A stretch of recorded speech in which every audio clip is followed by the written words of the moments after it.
오늘 첫 시간이어가지고 제가 성경 전체가 어떤 흐름인지 종이 3장을 드렸어요. 첫 장은 이제 구약이고요. 둘째 장은 출애굽기부터 말라기까지 좀 구체적으로 되어 있는 부분이에요. 창세기가 사실은 엄청 긴 역사를 다루고 있고, 출애굽기부터 말라기가 대부분 이제 이런 내용이라서 좀 자세하게 다루고 있고, 이제 세 번째 장은 신약이 되겠습니다. 자, 우리 첫 장 한번 같이 봅시다. 자, 제일 처음에 이 빈칸에 뭐 들어갈까요? 맨 위에 BC 4001이라고 돼 있는데 천지 창조로 보시면 될 것 같아요. 성경에서 말하는 연대를 문자 그대로 했을 때 4000년경이 됩니다. 근데 이제 제가 여기서 제시하는 이 날짜는 여러분이 절대화하실 필요는 없어요. 왜냐하면 학자마다 달라요. 그리고 제가 참고하는 날짜는 김명현 교수라고 이렇게 많이 다니시는 분이 있거든요. 창조과학 쪽에서 일하셨던 분인데 이 연대만 집중적으로 파는 분들이 있어요. 그래서 성경 연대를 더하고 또 예를 들어 사료들이 많이 있거든요. 뭐 유대인의 역사가라든지 이집트 역사를 다 종합해가지고 가장 합리적으로 추론한 어떤 역사 연대를 지금 토대로 그 사람이 발표한 게 있어가지고 그거를 토대로 했다는 걸 설명드리고, 절대로 절대화하실 필요는 없대. 제가 이제 연도를 쓴 거는 그래야 감이 오잖아요. 지금으로부터 이게 6000년 전이다. 감이 오니까 그렇게 생각하시면 될 것 같아요. 자, 그럼 여러분 쓰실 수 있을 것 같은데 옆에 첫사람은 여기 천지창조라는 게 네. 그 첫째 날, 둘째 날 그거를 하루로 계산했을 때를 말씀하셨습니다. 그렇죠. 근데 이제 성경에 보면은 1절과 2절에 여러분 성경 펴보실래요? 1절과 2절에 보면은 태초에 하나님이 천지를 창조하시니라 한 다음에 흑암이 깊음 위에 있고 공허하고 이런 얘기들이 나오잖아요. 근데 그거를 첫째 날로 볼 거냐? 3절이 뭘로 시작해요? 그런 다음에 그쵸.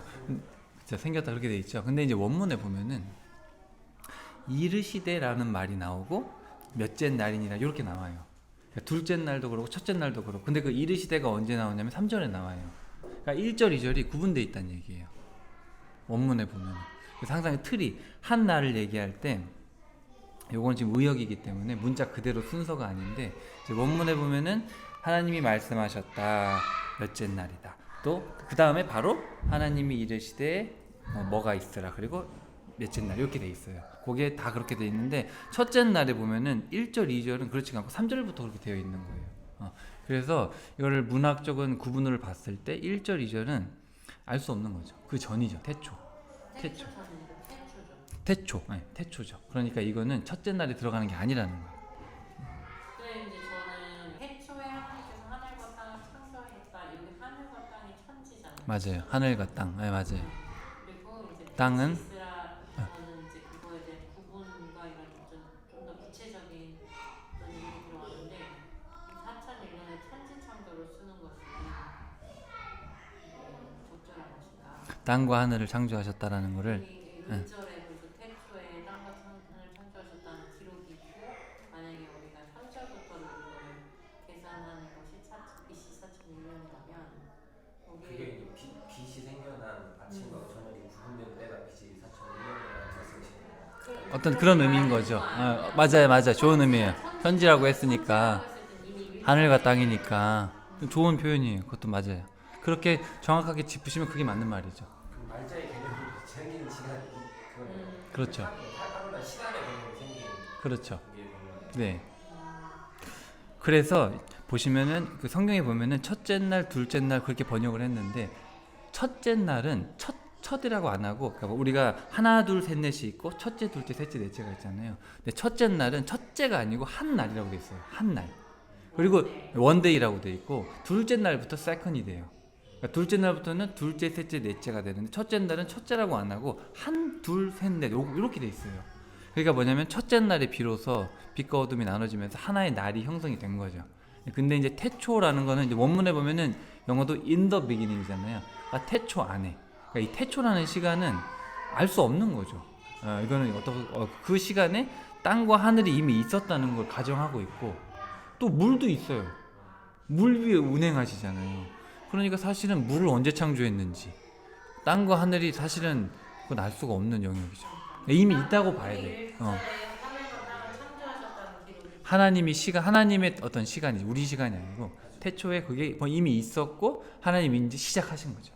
네, 제가 그렇게. 이거를 질문을 한 거는 왜냐면 아담이 만들어졌죠. 만들어졌잖아요. 맞아요. 아담부터는 이제 약간 연대기로 이렇게 올라가서 이거를 계산한 거라고 했어요. 맞아요. 아담이 창조됐을 때 아담까지 이게 계산이 가능하다는 거예요. 가능하죠. 네, 그래서 그런 음. 의미에서 조금 이렇게 구분을 했어요. 아 너무 감사합니다. 제가 뭐 천지창조라고 거창하게 표현했는데 정확하게 말하면 인류의 시작이죠. 예, 인류의 시작이고 저는 그리고 문자적 성경에서 말하는 건 한 날이라고 얘기했기 때문에 어떤 사람들은 뭐 한 날이 뭐 1000년이다 뭐 이렇게 봐요. 그래서 근데 저는 그런 의미가 그건 천년이 하루 같다 이제 그건 비유고 어쨌든 성경을 문자적으로 이해했을 때는 이 세상의 역사가 6000년쯤 되는 게 가장 합리적이고 성경에서 그렇게밖에 말을 안 하기 때문에 그 이상은 그냥 의견이에요. 사견. 그 이상은 더 논할 수가 없어요. 그리고 과학자들이 뭐 만년이니 그것도 가설이거든요. 진실이 아니에요. 동위원소 하는 것도 그렇고 탄소도 다 가설이고 오류가 있기 때문에 그거는 어차피 알 수 없어요. 사람이 알 수 있는 영역이 아닙니다. 사실 뭐 창세기 1장, 2장 이게 파보려면 이게 며칠 걸려요. 워낙 어려운 내용들이 많아서. 근데 오늘은 큰 그림을 보는 시간이니까 그 정도로 이해해 주시면 될 것 같아요. 그리고 첫사람 아담이고 그리고 첫 살인자는 가인이겠죠. 가인. 그리고 쭉쭉 좀 지나서 한 600년 좀 지나면은 누가 태어나냐면 하나님과 동행한 사람이 한 분 나오는데 누굴까요? 죽음을 보지 않은 365년. 맞습니다. 365년 바로 에녹입니다. 되게 중요합니다. 에녹. 나중에 에녹이 유다서에 나와요. 그 계시록 앞에 있는 책에. 근데 에녹이 그 악한 자들에게 경고했다는 얘기들이 나옵니다. 그래서 정말 이 에녹 시대 때도 벌써 어마어마 악했던 거예요. 벌써 한 5, 600년밖에 안 됐는데 엄청나게 악했던 거예요 그때. 근데 여기에서 이제 두 가지 설이 있는데 무난하게 해석하고 싶은 사람들은 하나님의 아들과 사람의 딸들이 결합을 했다. 혹시 창세기 6장 읽어보셨어요? 그거를 믿음 좋은 사람과 믿음 안 좋은 사람들의 결합으로 그런 괴물 같은 사람들, 용사들이 태어나서 악해졌다.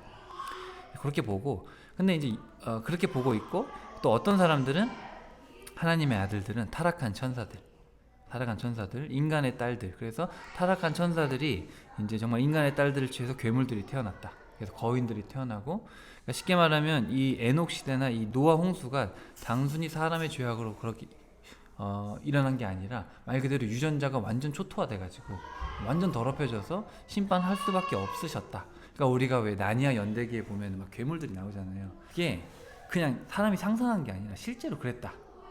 그리고 어떤 분들은 어떻게까지 보냐면은 우리가 흔히 아틀란티스라는 그런 가상의 세계 들어보셨죠? 그게 홍수 전 세계다. 이렇게 말하는 사람도 있어요. 그게 믿으라고 드리는 말씀이 아니라 여러 가지 설이 진짜 많다 이거예요. 진짜 많아요 설이. 진짜 많은데 제 생각에는 알 수 없는 영역이기 때문에 무조건 이거다라고 얘기하기는 그럴 것 같고. 근데 생각보다 그 신화나 전설 같은 데 보면은 헤라클레스 맞아요. 약간 신화하고 인간의 결합이잖아요. 신화도 그런데 전설로도 거인 쪽이 살았다는 걸리버 여행기.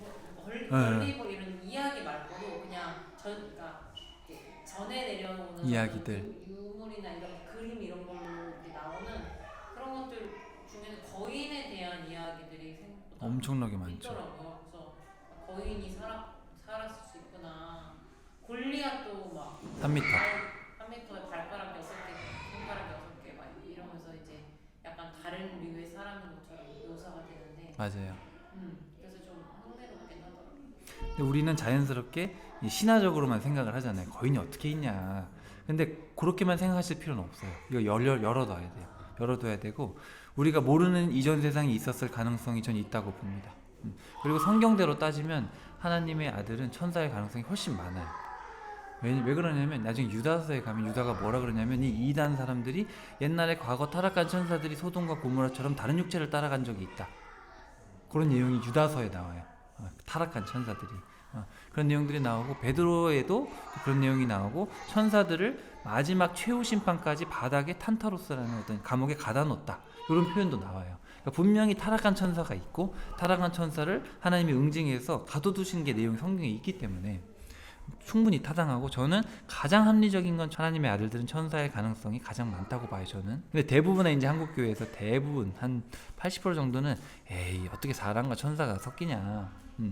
근데 사실 그것도 자기 생각이고 알 수 없어요. 알 수 없어요. 그래서 그냥 그 정도로 우리가 이해하고 어차피 그 구원과 관련된 건 아니니까. 근데 에녹이 생각보다 중요한 인물이고 에녹서라는 책도 있어요. 책도 있고 뭐 성경에 들어가진 않지만. 자, 그 다음에 이제 의를 전파한 사람. 요 사람은 이제 한 1000년쯤 지나서 태어난 거예요. 그러니까 아담이 죽고 나서 좀 이따 태어났겠죠. 그러니까 아담이 엄청 오래 살았어요. 그리고 과연 아브라함이 노아를 모르느냐? 아브라함도 노아를 알겠죠. 이게 생각보다 또 오래 살았어요, 그 사람들이. 예, 아브라함만 175살 살았지. 그 노아도 그렇고 셈도 되게 오래 살았기 때문에. 자, 어쨌든 의를 전파한 사람은 이제 노아입니다. 노아가 태어난 지 이제 600살이 되던 그때 이제 홍수가 터진 거죠. 네. 그래서 되게 오랜 시간. 그래서 창세기 지금 1장부터 아직 12장이 오지도 않았어. 아브라함이 12장인데 12장 오지도 않았는데 1656년 아담부터 홍수까지가 1656년이에요. 계산을 해보면은. 그래서 그 긴 기간을 창세기 몇 장이 다루고 있는 거예요. 사실 그게 이제 구약의 포인트가 아니기 때문에 짧게 다루고 있는 건데 그렇습니다. 그래서 홍수로 심판을 하시고 당시 인구가 얼마나 되느냐 이거를 과학자들이 이제 또 계산을 해볼 거 아닙니까? 900년을 살았으니까 뭐 30살까지 애 낳고 할아버지로 사는 게 아닐 거 아니에요. 그런 걸 다 따졌을 때 수백억이 될 것이다. 우리가 아는 그냥 세종시 정도가 아니고 그게 아니고 수백억이 된다. 이게 따져보면 수학적으로 따져보면 단순한 문제가 아니다. 이 홍수는 어마어마한 거다. 그런 추정을 우리가 해볼 수가 있는 거예요. 홍수 당시 인구. 그리고 약속의 증거로는 이제 무지개. 예, 무지개. 그래서 여기서 무지개에서도 중요한 포인트가 우리 보라고 한 게 아니라 하나님 자신이 보시겠다 그랬어요. 내가 무지개를 볼 때마다 홍수로 심판하지 않겠다는 약속을 내가 기억하겠다. 이제 이렇게 말씀을 하셨어요. 되게 그것도 중요한 포인트입니다. 우리 보고 보라는 게 아니에요. 자, 그 다음에 근데 이제 홍수 심판 그렇게 해서 이전 인류가 끝났어요. 야, 이거 참 무시무시한 일이죠. 이전 인류가 끝나고 이제 8명 남아서 다시 시작을 하는데 이제 여기 2345년이 홍수 심판이겠죠? 2345년 홍수 심판. 거기 빈칸에 네, 홍수 심판. 네. 근데 한 170년, 그러니까 100년 좀 지나가지고 이제 뭐 하겠어요? 바벨탑을 쌓기 시작합니다. 100년도 안 돼서. 그래서 우리가 흔히 바벨탑 하면은 그냥 큰 건물 생각하는데 이 사료들, 그러니까 성경에 없는 유대인의 고전들을 보면은 도시 몇 개 크기래요. 성이 이 외곽이 몇 킬로인 거예요. 몇 킬로. 그냥 우리가 생각했을 때 그냥 뭐 예를 들어 롯데타워 뭐 이런 거 그런 개념이 아니라 그 당시 고대인들의 건축 기술이라는 게 어마어마했다는 거죠. 근데 우리가 이제 이런 생각을 할 수 있어요. 다 우리가 진화론의 영향을 받아서 옛날 사람들은 좀 건축 기술도 좀 적고 미개했지만 지금은 점점 발달해서 건축 기술이 좋아졌다라고 생각을 할 수 있는데 아직도 우리가 피라미드를 못 만들거든요. 네. 그리고 사람이 점점 똑똑해질까 점점 멍청해질까 요 생각을 잘 해봐야 돼요. 진화론에 따르면 사람은 점점 똑똑해지죠. 네. 근데 사실 성경에 따르면 아담은 어마어마한 똑똑 하나님의 형상 그대로 완전한 지혜를 가지고 있는 존재고 고대 건축이라는 게 우리의 상상을 초월하거든요. 심지어 저기 중세시대 사람들의 건축물만 봐도 유럽 건물들만 봐도 우리우리하잖아요. 여기서 제가 얼마 전에 그 역사 공부를 하게 되면서 알게 된 건데 진화론에서 얘기하는 거는 현대 시대 사람들이 과거 사람들보다 훨씬 더 똑똑해졌다라는 의미는 아니고 그렇죠. 그냥 그 환경에 적합하게 진화한다. 진화했다. 그러니까 굳이 현대 사회 사람들이 과거 사람보다 더 똑똑할 이유가 없고 과거 사람이 더 위대할 이유가 없는 그냥 그런 가치 판단은 없이 그런 판단은 없이 그냥 그 환경에 적합한 대로 발달했다. 이렇게 얘기를 하는 게 타당하다. 학문적으로 진화론에 대해서 맞아요. 그렇지만 이제 표면적으로 예를 들어서 이제 진화론에서 얘기하는 거는 단세포에서 시작해가지고 사람이 변화를 거쳐서 원숭이가 돼가지고 사람이 됐고 뭐 네스탈레인, 오스트랄로피테쿠스부터 점점 진화해가지고 불을 쓰고 석기를 쓰고 그러다가 청동을 쓰고 이렇게 진화가 됐다는 거잖아요. 근데 그거를 하는 자체는 사실은 말은 안 하지만 표현은 안 하지만 미개한 존재에서 하등한 존재에서 더 우월한 존재로 갖는 거죠. 우월한 유전자로 변한다는 거지. 그런 그게 내포하고 있는 거예요. 근데 성경에서는 그렇지 않거든요. 성경에서는 세상이 갈수록 악해지고 있다 그러고 나중에는 하나님이 도저히 이제 참을 수 없으니까 불로 심판하신다 그러고 있죠. 어쨌든 간에 그래서 이제 바벨탑을 쌓게 되고요. 바벨탑의 그 크기라는 게 우리가 흔히 그냥 선입견을 가진 그 정도가 아닐 것이다. 그 정도만 이해해도 될 것 같아요. 어차피 알 수 없으니까. 근데 여기 성경에 보면 뭐가 나오냐면 선동자와 아내와 아들이 다 나와요. 바벨탑을 쌓으려고 선동했던 자가 나옵니다. 혹시 아십니까? 용사였더라. 첫 용사였더라. 하나님 앞에서 첫 사냥꾼이었더라. 자, 10장 8절 홍수 이후에 10장 8절 누가 나오나요? 네, 이 니무롯이라는 사람 뜻이 반역자라는 뜻이에요. 니무롯 뜻이. 니무롯이 바로 이 바벨탑을 선동해서 여기 보시면 니무롯 초창기에 정복한 나라 10절에 보시면 시날 땅에 있는 바벨, 에렉, 바갓, 갈렙. 네. 그리고 아시리아도 건설하고 니느웨도 건설하고 요나가 멸망한다고 선포했던 니느웨 있잖아요. 그러니까 사실은 이 악한 모든 도시들의 시작 선동했던 사람이 바로 이 니무롯이라는 사람이었죠. 그리고 이제 고전에 따르면 니무롯이 거인이었다 그런 얘기가 있어요. 니무롯 동상 보면 사자를 들고 있어요. 손으로. 근데 이 아내가 성경에 어디 나오냐면은 나중에 예레미야에 보면은 하늘 여왕이라고 나와요. 하늘 여왕. 그게 누구냐면 그냥 써보세요. 세미라미스라고 합니다. 세미라미스. 그래서 여러분이 관심을 가지고 고대 역사를 공부한 분들은 다 알 수 있는 내용이에요. 세미라미스라고 합니다. 인터넷에 세미라미스 치면은 어마어마하게 많이 나와요. 그리고 그 아들도 성경에 나오는데 에스겔서에 나오는데 담무스입니다. 담무스. 그래서 나중에 예레미야서도 그렇고 담무스도 그렇고 나중에 유대가 멸망할 때 남유다가 멸망할 때 이스라엘 백성들이 담무스를 위해서 애곡을 하고 하늘 여왕에게 떡을 바치는 그런 이야기들이 예레미야서에 나와요.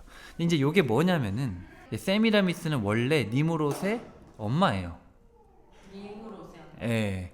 니무롯이 구스의 아들이거든요. 그죠? 근데 구스의 아내였는데 니무롯을 낳고 남편이 죽으니까 니무롯과 결혼을 한 거예요. 또 그랬는데 이제 너무 이 니무롯이 너무 악하니까 하나님이 죽이셔요. 고대 역사에 나오는 얘기인데 죽이고 나서 나중에 사생아가 태어나는데 그게 이제 담무스가 되는 건데요. 세미라미스가 자기 권력을 유지하고자 이 담무스를 니무롯의 환생이라고 거짓말을 하게 돼요. 그래서 이 니무롯이 태양신이고 담무스는 태양신의 환생이고 나는 태양신의 어머니가 된다.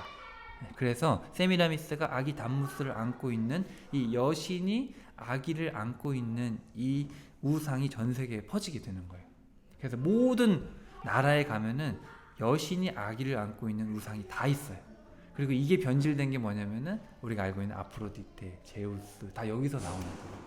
그리고 이게 로마로 가면 뭐가 되냐면 마리아와 아기 예수가 되는 거예요. 악의 축이에요. 이 바벨론이 악의 축이고 여기서 모든 악이 시작돼요. 이제 이게 가나안으로 가면 뭐가 되냐면은 바알과 아스타롯이 돼요. 많이 들어보셨죠? 바알과 이스라엘 백성들이 섬기는. 그리고 이게 유럽으로 가면 제우스와 비너스가 돼. 뭐 이런 식이에요, 다. 중국에도 있고 인도에도 있어요. 네, 저기 북유럽도 있고 다 있어요. 이게 다 이제 퍼져 나갔어요. 이걸 그래서 요 세 명을 잘 아셔야 돼요. 니무롯, 세미라미스, 담무스. 이게 바로 마귀가 하나님을 따라하기 위한 삼위일체를 따라하는 거예요. 삼위일체를 따라하는 거예요. 요걸 이해하셔야 나중에 성경을 이해할 수가 있어요. 그러니까 하나님이 남유다를 멸망시킬 때 계속 얘기하는 게 뭐냐면 니네 하늘 여왕 맨날 쫓아가지 않냐. 하늘 여왕, 세미라미스. 그리고 담무스한테 왜 절하고 있냐 성전에서. 그런 얘기들이 나오거든요. 그래서 이 부분을 이해를 하셔야 되고 아브라함이 이제 아브라함 아버지가 원래 이제 저기 하란 사람인데 출세하기 위해서 이제 바벨론으로 간 거예요. 아브라함 아빠가. 근데 거기서 이제 동생 하란이 죽죠. 동생이 죽고 사업도 망했는지 그래가지고 아버지가 다시 하란으로 돌아오고 그때 이제 하나님이 아브라함을 75살에 부르셔가지고 너는 그 땅을 다 떠나서 약속의 땅으로 가라. 이제 그렇게 된 거예요. 그러니까 하나님도 어떻게든 이 니무롯, 세미라미스, 담무스 이 마귀의 삼위일체로부터 좀 사람들을 다 떼내서 거룩한 백성을 삼고 싶으셨던 거예요. 그래서 아브라함을 택하신 거예요. 이 분위기가 그래요. 지금 분위기가.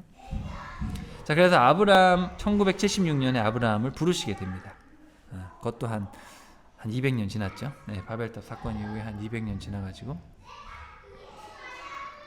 이제 아브라함을 부르시고 훈련시킨 기간 그냥 한 40년 쓰세요. 약 40년. 아까 저희 설교할 때 같이 나눴었는데 75살에 부름받아서 이삭이 한 10대 중반으로 학자들이 추정을 하니까 40년쯤 되지 않았겠나, 제 추측이에요. 그리고 성경에 보면은 모세도 40년 궁전에서 40년 광야에서 훈련을 시키셨거든요. 예수님도 40일.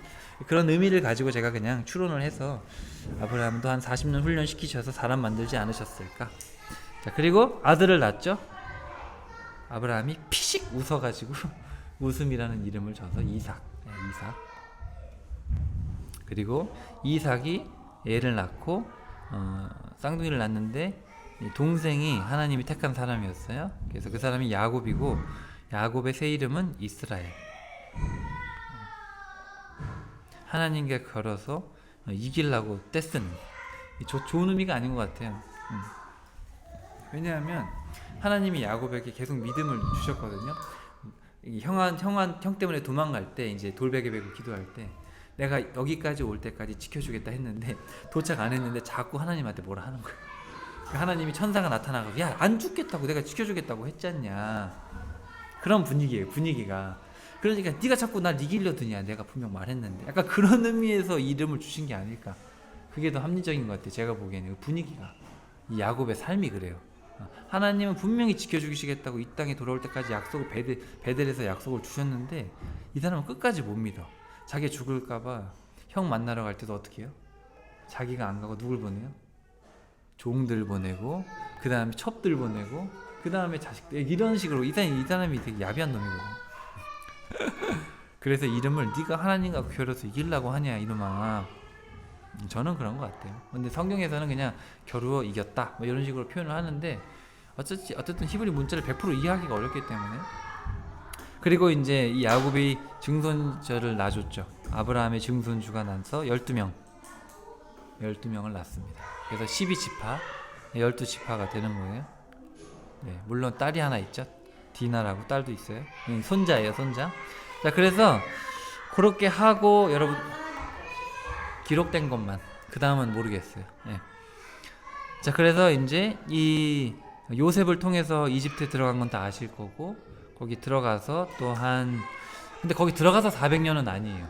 그렇게 연대가 안 맞아요. 그러면 들어가서는 한 200몇 년 있었을 것 같고, 총 해서 이게 다 전체를 따져서 400년이거든요. 그래서 1461년에 시내산 계약을 맺게 됩니다. 그러니까 출애굽이죠. 출애굽과 시내산 언약. 그래서 여기서부터 사실은 이게 구약이에요. 구약, 옛날 약속이 이 시내산 언약을 구약이라고 하는 거예요. 옛 약속은 시내산 언약. 그래서 시내산에서는 송아지 피를 이렇게 뿌렸어요. 송아지 피를 뿌려가지고 우리가 이 약속대로 안 하면 송아지처럼 우리 목숨 내놓겠습니다. 그러고 이 계약을 맺었죠. 자, 하나님이 누구를 택하셨을까요? 이 일을 위해서? 네, 모세를 택하셨고요. 그 옆에 모세를 택하시고, 모세는 한 인간을 바꾸려는데 얼마 걸렸죠? 40년. 이번에는 한 나라를 세워야 되니까 80년이 걸려요. 80년. 그러니까 이제 아브라함은 자기 가정만 바꾸면 되잖아요. 40년. 근데 모세는 지금 한 민족을 바꿔야 돼. 80년. 네. 그래서 40년이라는 게 40년이 그 혼자서 리더가 되기 전에 훈련받은 게 40년이고. 저는 이렇게 생각해요. 40년 동안 왕자로 살았잖아요.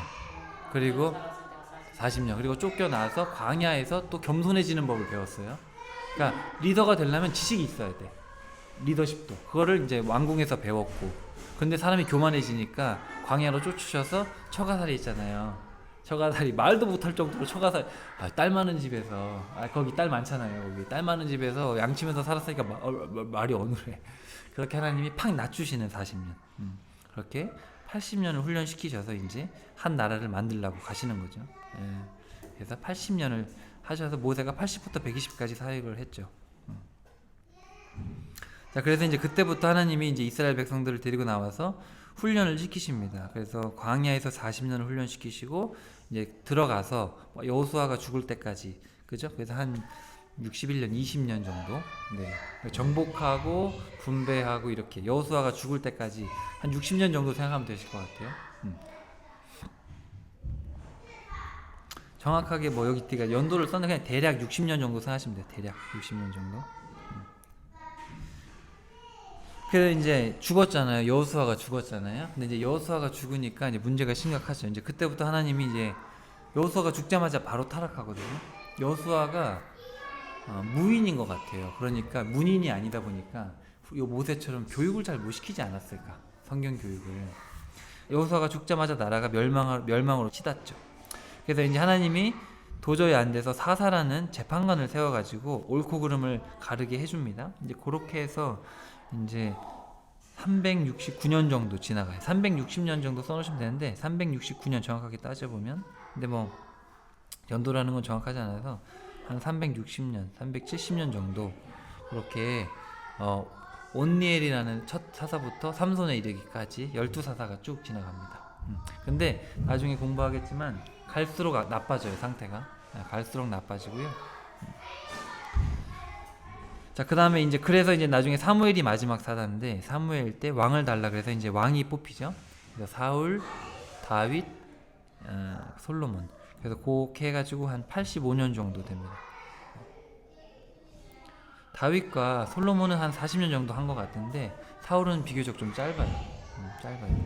번역은 성경에서 40년이라고 번역을 했는데 그게 여러 가지 해석이. 저도 그렇게 생각했는데. 근데 그거는 번역이 너무 어려워요. 번역이 어렵고 이 연대를 따져봤을 때 사울이 그렇게 오래 사역할 수가 없어요. 연대 이거 전체를 따져봤을 때 번역이 어렵다는 게 무슨 히브리어가 해석하기가 어렵게 되어 있어서 이게 40으로 될 수도 있고 40살이 되던 할 수도 있고 해석의 여지가 너무 많은 문체예요, 그게. 그래서 학자들이 어려워해요, 해석이. 그래서 제가 다 따져봤는데 40년은 어렵고, 그렇게는 어렵고 한 10년 전 정도 했을 것 같아요. 근데 어쨌든 그건 중요한 건 아니에요. 그래서 이제 남북으로 나눠진 다음에 이제 북이스라엘이 먼저 멸망하거든요. 그래서 그때까지 220년 정도, 224년, 그냥 224라고 써놓으세요. 어차피 뭐 정확하진 않으니까. 224년 걸리고 남유다 혼자 버티는 게 134년입니다. 이 이스라엘이 시내산 언약부터 언약이 파기될 때까지 1000년으로 잡으면은 사사 시대와 왕정, 그러니까 솔로몬이 끝나고 나라가 나눠질 때까지가 반이에요. 반. 분열 시대부터 또 반이고 그 정도로 그냥 크게 생각하시면 될 것 같아요. 그리고 유다 혼자 134년 하고 이제 포로 시대인데 이 포로 시대도 1차 포로가 있고 2차 포로가 있고 3차 포로가 있잖아요. 그래서 그거를 다 더하면 70년이 되는데 이제 멸망으로부터 포로 시대까지 하면 37년이에요. 37년. 네. 1차 포로가 있고 다 있으니까. 그리고 이제 돌아와서 재건을 하잖아요. 이제 재건을 잘못해서 이제 하나님 떠나시는데 70년쯤 됩니다. 71년. 제가 대략적인 숫자를 알려드리는 거는 그 정도구나. 그냥 감을 잡으라는 거고 절대화하실 필요는 절대 없어요. 그리고 하나님이 이제 떠나십니다. 그래서 480년경에 떠나세요. 말라기 선지자랑 느헤미야가 활동했던, 보통 우리가 일반적인 그 교회 책들을 보면 400년으로 돼 있거든요.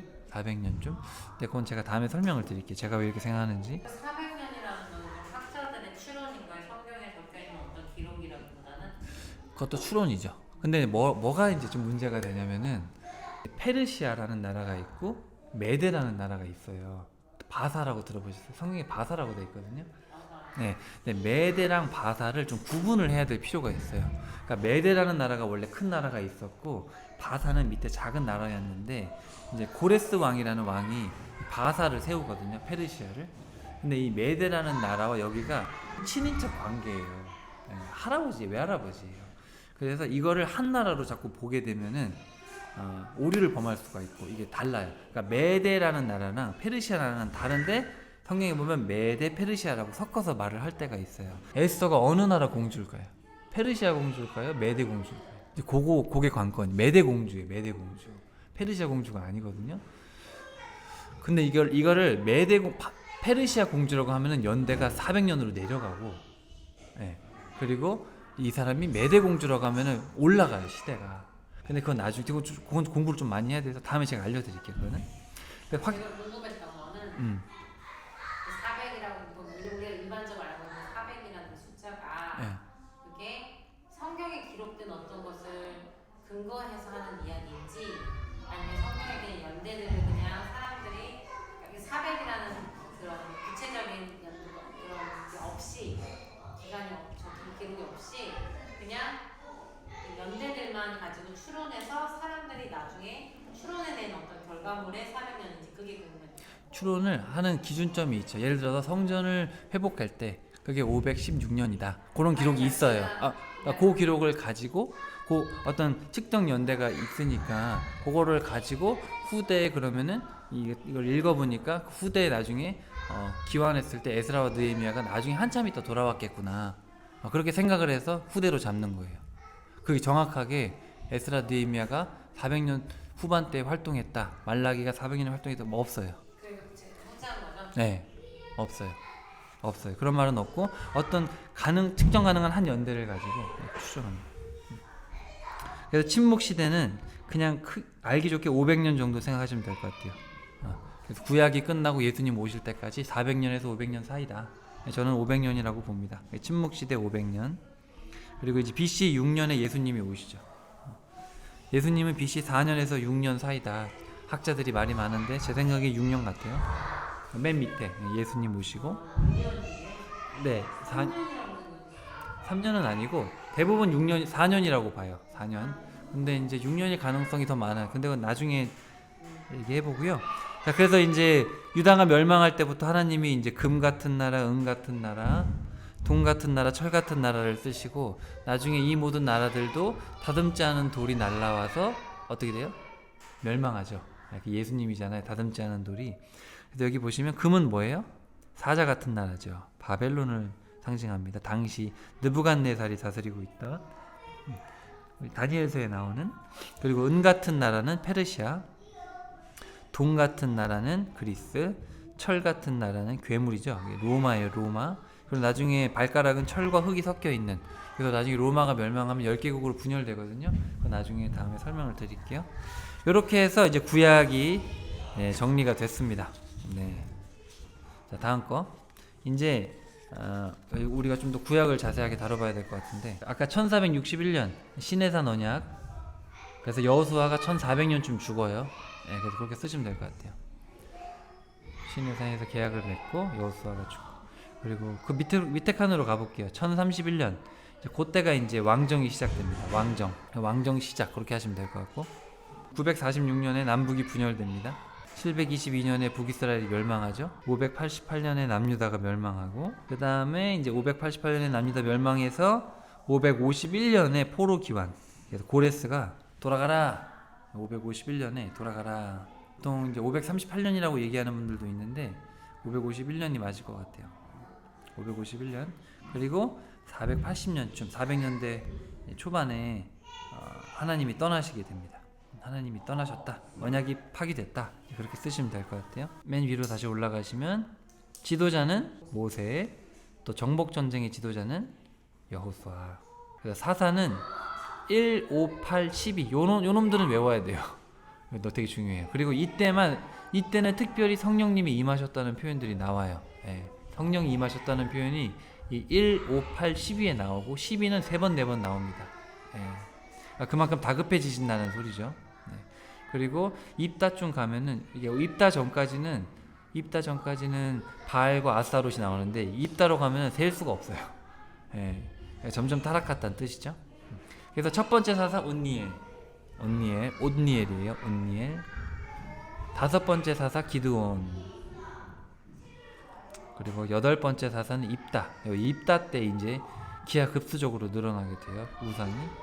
그리고 12번째 사사는 삼손이고, 삼손이 말아먹죠. 그래서 성령님도 막 3번 4번 막 삼손을 휘어잡으시더라, 막 이렇게 표현이 그렇게 되어 있어요. 말 좀 들으라고. 마지막 사사가 사무엘이 되겠습니다. 사무엘이 마지막 사사예요. 그리고 첫 번째, 두 번째, 세 번째 왕은 다 아시겠죠? 사울과 다윗과 솔로몬.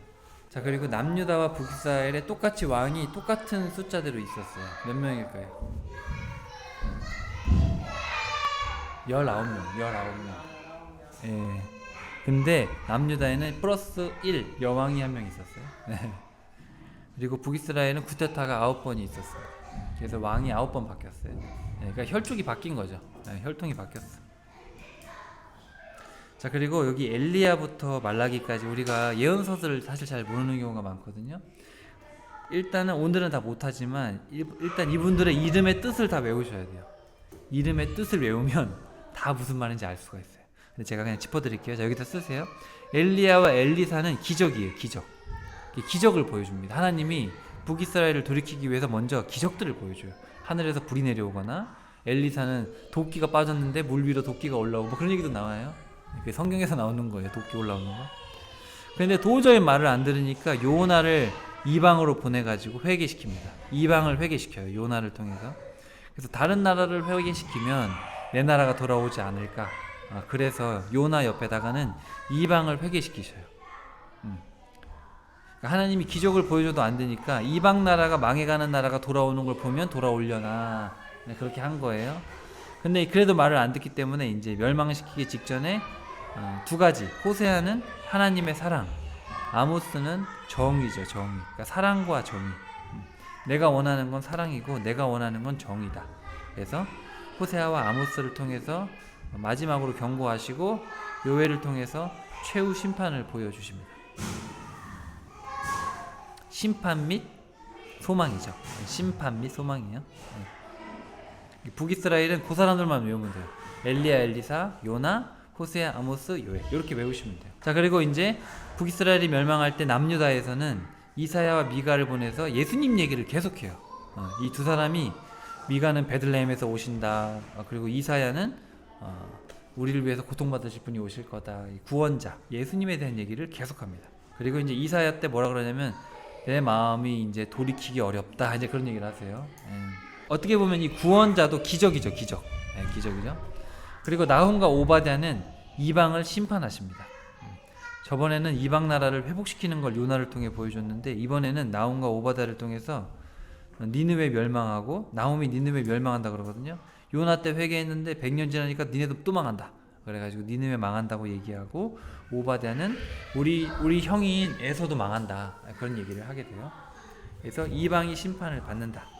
그리고 이제 하박국과 스바냐가 동시대에 활동했는데 하박국은 뭐라 그랬냐면 의인이 있으면 이제 우리나라 망하는데 의인이 있으면 산다. 그리고 스바냐는 뭐라 그랬냐면 의인이 있으면 숨겨주신다. 이제 그런 얘기를 했어요. 그래서 하박국은 의인은 산다. 의인은 산다. 심판이 있지만 의인은 산다. 스바냐는 의인은 숨겨주신다. 그렇게 두 가지 얘기를 했어요.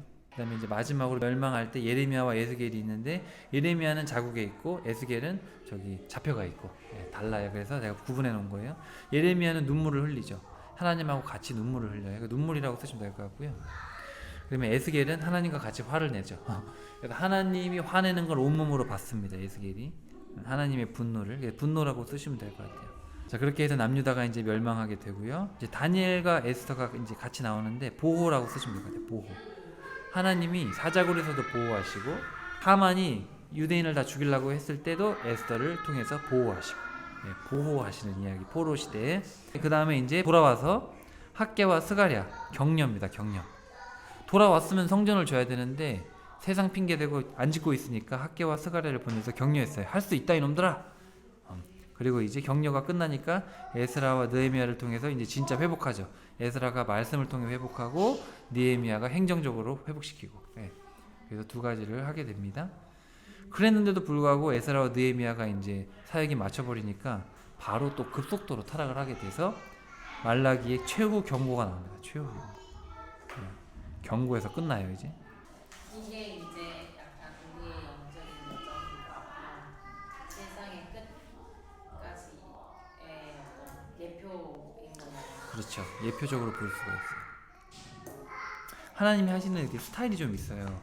안 믿으면은 기적을 좀 보여주세요 처음에.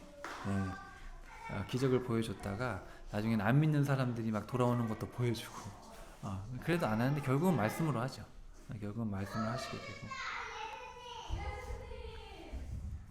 저는 예언서를 되게 중요하게 생각을 해서 예언서를 많이 봐야 돼요. 잘 모르기 때문에 예언서를 많이 보면은 하나님의 마음이 다 기록이 되어 있고 사람이 화날 때 막 싸울 때 안 하던 얘기 하잖아요. 속마음 얘기하는 것처럼 이때 이제 예언서를 잘 알면 하나님의 속마음을 잘 알 수가 있어요. 구약이 하나의 예표고 구약을 통해서 이제 우리가 끝이 어떻게 될 건지를 볼 수가 있죠. 예를 들면 이제 여기 의인은 숨기신다고 스바냐가 그랬잖아요. 나중에 계시록에 보면은 우리를 불이 섞인 유리바다 건너편에 숨기시는 얘기가 나와요. 실제로 심판 때 숨기시는 얘기가 나와요. 자, 우리 신약 금방 합니다. 자, 신약 한번 해봅시다. 자, 우리 복음서는 마태, 마가, 누가, 요한의 이름의 뜻만 알면 알 수 있어요. 마태는 선물입니다. 선물. 유대인에게 선물로 오신 예수님. 우리한테가 아니라 일단 유대인이죠. 일단 유대인에게 선물로 오셨어요. 근데 사실 나중에 마태가 뒤로 가면 무슨 얘기하냐면 모든 사람의 선물로 오셨다. 왜냐면 유대인들이 거부하기 때문에. 그다음에 마가의 이름의 뜻이 망치예요. 망치. 망치를 이렇게 되게 충격적인 거잖아요. 힘이 세니까. 실제로 이제 마가의 의도 자체가 충격이에요. 어떻게 얼마나 복음이 충격적인 내용인지를 전하고 싶은 의도를 가지고 썼어요. 마가가. 누가는 빛. 누가의 뜻이 빛인데, 누가가 이제 신약에서 가장 많이 구원이라는 단어가 등장을 합니다. 구원. 그래서 나중에 누가복음 중간에 보시면 예수님이 갈릴리 사역을 이제 마치시고 이제 갈릴리에서 십자가를 지시러 예루살렘으로 가는 그 길에서의 사역을 10장을 써놨어요. 그게 누가복음의 핵심인데 그게 구조가 신묘막측하게 써놨어요. 진짜. 그래서 거기에 이제 구원으로 인간이 구원의 빛으로 가는 방법을 써놨어요. 나중에 제가 설명드릴게요. 그 빛. 그다음에 요한은 은혜죠. 은혜. 요한이란 뜻이 은혜예요. 사랑, 은혜 이런 뜻이죠. 여호와의 은혜다. 여호와의 은혜란 뜻이고, 정말 말 그대로 하나님이 얼마나 은혜로우신 분이신지를 5가지 방면에 걸쳐서 썼어요. 그러니까 우리는 흔히 은혜하면 십자가에 죽으셨다고 한 가지만 생각하잖아요. 근데 그렇지 않아요. 은혜가 여러 가지 면이 있는데 그거를 이제 5가지로 정리해 놨습니다. 복음서는 그렇게 예수님에 대해서 4가지로 소개하고 있다. 그리고 이제 BC 6년쯤에 예수님이 태어나셨고 AD 26년에 이제 세례와 시험을 받으시고 공생애를 시작하시죠. 공생애의 시작.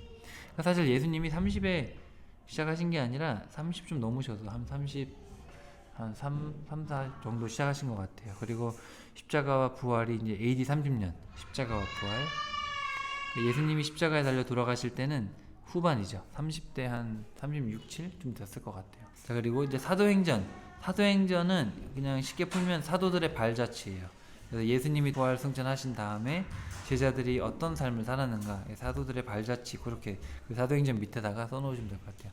예수님께서 그랬잖아요. 너희는 예루살렘과 유대와 사마리아 땅끝까지 복음을 전하라. 예루살렘과 유대와 사마리아는 누가 하냐면은 사도들과 베드로와 빌립이 합니다. 그리고 이제 땅끝은 이제 바울을 통해서 하나님이 사역을 하시고, 바울 이후에는 이제 우리가 하는 거예요. 그래서 그까지만 기록이 되어 있어요. 그래서 이제 AD 49년, 그러니까 여기 30년에 예수님 부활 승천하시고 AD 70년에 무슨 일이 일어났을까요? 예루살렘이 멸망해서 성전이 무너집니다. 그 중간에 무슨 일이 있냐면 한 20년 정도 되죠. 50년, AD 50년 고어간인데 AD 49년에 예루살렘 회의가 열립니다. 그래서 사도들이 모여가지고 이방인도 구원을 받냐 안 받냐, 할례를 받아야 되냐 말아야 되냐, 그거 가지고 이제 중간에 회의를 한 거예요. 그래서 거기서 사도 바울도 자기 1차 전도 여행 경험담 얘기하고, 베드로도 자기 경험담 얘기하고, 이방 로마 백부장한테 세례를 줬더니 거기도 성령이 임하시더라. 그리고 사도 바울도 자기가 이방인에게 가서 했더니 안진뱅이가 일어나고 막 그러더라. 그래가지고 이제 예수님의 친동생 야고보가 이 회의장이거든요. 그래서 그 사람이 이제 망치를 땅땅 치면서, 그래, 이제 유대인들도 이방인들도 할례로 구원을 받는 게 아니라 믿음으로 구원을 받는 거다. 그래서 최소한의 윤리적인 문제들만 해결하면 괜찮다. 이제 그렇게 망치를 치기가 엄청난 일이죠. 당시 유대인들은 상상도 못할 일이에요. 그러니까 택한 백성이 아닌 놈들이, 지옥의 땔감 정도 있는 애들이 이제 또 똑같이 우리처럼 구원을 받게 됐다, 이런 얘기니까 어마어마한 거예요, 이게. 자, 그래서 이제 2차 전도 여행 때부터는 하나님이 사람을 붙여주세요. 사도 바울이 1차 전도 여행 할 때는 사람이 안 붙었어요. 바울하고 바나바 갔는데 오히려 떨어져 나갔어, 마가 때문에. 그랬다가 2차 때부터는 이제 하나님이 이제 도와주시는 손길들을 붙여주시죠. 그래서 신라와 같이 가가지고 디모데도 만나고 뭐 이렇게 다 붙어요. 자, 그래서 이제 2차 전도 여행 때 데살로니가 전후서라는 편지를 쓰게 됩니다. 자, 주제가 뭘까요? 재림입니다. 재림. 제일 중요한 건 재림이니까. 그리고 사도 바울이 그때까지만 해도 예수님의 재림이 임박한 줄 알았어요. 그 다음에 이제 3차 전도여행을 할 때는 벌써 교회들의 문제가 생겼어요. 개척했던 교회에 문제가 생겨서 이제 고린도 교회 문제가 심각하니까 고린도 교회에 편지를 썼는데, 이 편지의 목적은 문제 해결이에요. 그러니까 뭐라고 쓰시면 되냐면 분별. 어떻게 교회 문제를 분별할 수 있을까? 분별. 그러니까 교회에 문제가 생겼을 때 고린도 전후서를 보면 되고, 재림이 궁금하면 데살로니가 전후서를 보시면 되고요. 그리고 이제 고린도 전후서를 쓴 다음에 조금 가다가 또 문제가 생겼대요. 이번에는 갈라디아에 있는 교회들이래요. 이번에는 고린도는 왼쪽이고 갈라디아 지방 오른쪽인데, 갈라디아서에서는 또 할례를 받아야 구원을 받는데, 또 그게 아니라 믿음으로 구원받는다. 믿음에 대한 책입니다. 믿음, 참된 믿음, 믿음으로 구원받는다. 그리고 이제 조금 더 가서 이제 자기가 로마로 가고 싶어서 로마 교회에 편지를 썼는데 갈라디아서랑 내용이 매우 흡사해요. 그래서 구원에 대해서 씁니다. 구원, 확장팩이에요. 갈라디아서의 확장팩, 구원. 네. 이제 그렇게 해서 초기 네 서신이라고 생각하시면 될 것 같아요. 데살로니가 전후서, 고린도 전후서, 갈라디아서, 로마서, 이렇게 한 단락이에요.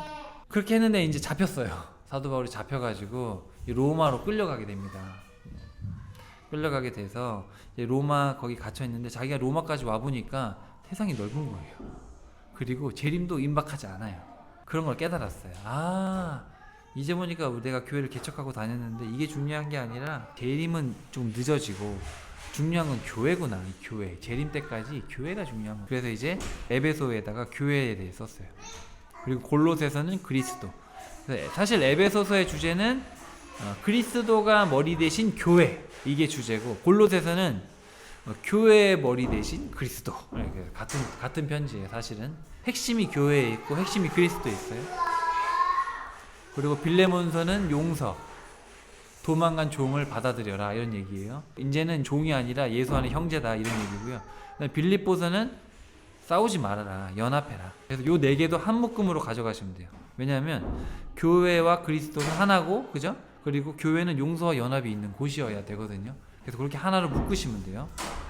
그리고 나중에 이제 감옥에서 이제 풀려났어요. 로마 감옥에서 풀려나서 재림도 늦어지고 이제 교회를 개척도 많이 했으니까 이제 교회를 좀 돌아봐야겠다, 그런 생각이 들어가지고 디모데와 디도, 자기 후배들에게 목회에 대해서 씁니다. 교회를 어떻게 우리가 운영해 갈 거냐. 근데 여러분, 이거는 저만 읽어야 되는 게 아니라 여러분도 읽으셔야 돼요. 여러분도 목회자예요. 교회를 같이 세워 가셔야 되니까 저 혼자 하는 게 아니라. 그렇게 해서 사도 바울의 편지가 끝납니다. 자, 그 다음에 마지막으로 여기 빨간 쪽에 보시면은 다른 편지들이 있어요. 그래서 요 편지들이 되게 중요해요. 사실은 요 편지들은 실제적인 거예요. 실제적인 거. 사실은 요거 히브리서부터 요한계시록을 달달달달 외워야 돼요. 자, 히브리서는 뭐냐면은 왜 기독교가 진리인가? 변증입니다. 변증. 그래서 히브리서를 공부해야 돼요. 왜 기독교가 진리인가? 왜 유대교가 아니고 왜 기독교를 믿어야 되냐? 왜냐하면 요쯤 되니까 예루살렘도 멸망했죠. 이러니까 사람들이 다 유대교를 복귀하는 거예요.